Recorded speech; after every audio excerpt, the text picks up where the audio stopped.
究竟我哋 speaking practice class 同出邊嗰啲 speaking 練習班有乜嘢分別呢？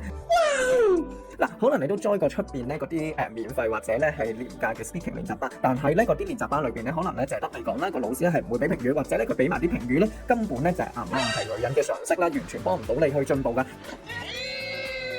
如果你對 speaking 係有要求咧，你值得用1分鐘睇晒呢段嘅 reels 啦。我哋都知道 group interaction 咧，除咗係考你英文之外咧，更加重要咧係考你點樣去應對其他組員㗎，包括咧係一啲咧非正常情緒嘅組員，例如以下嗰4類。第一類好似成天上粒聲都唔出嘅佛系同學啦，第二類帶你遊花園一出聲就離晒題嘅離晒譜同學。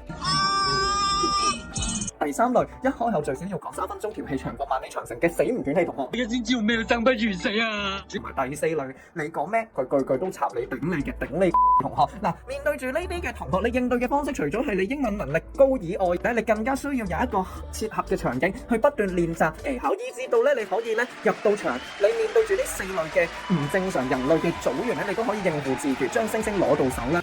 Nice。呢個就係我哋同出面坊間練習班最大嘅分別啦。嗱，嚟緊聖誕節咧，我哋咧就有機會俾各位同學可以練習啦。你見到我哋咧 Speaking Practice Class 咧推出個零星期啊，已經有個別班別咧得翻1、2位，甚至咧有幾班咧已經係爆咗㗎啦。所以報名趁早啦！我係邊個？我係 ET1 嚟嘅 English Teacher，一齊 share 俾你啲同學，快啲報名啦！